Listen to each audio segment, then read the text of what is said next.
और चलिए बुलेटिन में शुरुआत में बात करेंगे सबसे पहले बड़ी खबर के साथ। और बड़ी खबर जहां पर सीएम योगी आदित्यनाथ का बड़ा बयान। सीएम योगी ने अखिलेश पर पलटवार किया है। विरासत में गद्दी मिलती है, बुद्धि नहीं। मैं केवल रामद्रोही नहीं, वे केवल रामद्रोही भी नहीं बल्कि कृष्णद्रोही भी है। तो अखिलेश यादव पर निशाना साधा है सीएम योगी आदित्यनाथ ने। वे केवल रामद्रोही नहीं, कृष्णद्रोही भी है। अखिलेश को दीपावली से नफरत, किसानों और कुम्हारों का अपमान किया। बड़ी खबर आपको बता रहे हैं। तो ये जानकारी आपको दे दें जहां पर अखिलेश यादव की ओर से बयान दिया गया था कि क्या जरूरत है दिए जलाने की, इतना खर्चा करने की। क्रिश्चियन लोग भी तो क्रिसमस बनाते हैं, पेड़ को सजाते हैं, ठीक उसी प्रकार से सजा दिया जाए। ये तमाम बातें अखिलेश यादव की ओर से कही गई और इसी पर सीएम योगी आदित्यनाथ की ओर से पलटवार किया गया। और इस दौरान पलटवार करते हुए सीएम योगी आदित्यनाथ ने अखिलेश पर कहा कि विरासत में गद्दी मिलती है, बुद्धि नहीं। वे केवल रामद्रोही नहीं, कृष्णद्रोही भी है। अखिलेश को दीपावली से नफरत है, किसानों और कुम्हारों का अपमान किया। उन्होंने कहा ये दीप जलाने की आवश्यकता क्या है।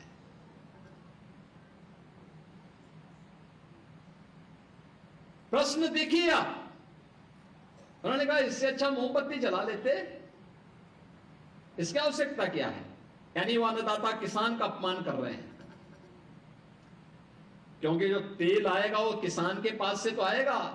अखिलेश यादव ने कभी इनकी पीड़ा को समझा होता ना तो इतना बचकाना बयान नहीं देते।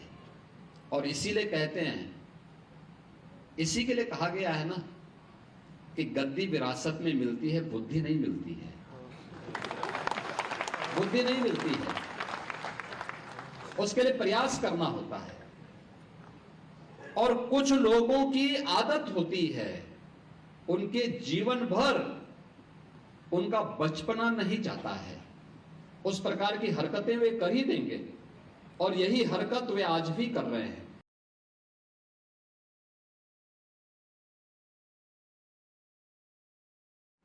कि राम एक मिथक हैं, कृष्ण एक मिथक हैं, यानी एक काल्पनिक पात्र मान करके इन्होंने उस समय हिंदू आस्था को अपमानित करने का काम किया था।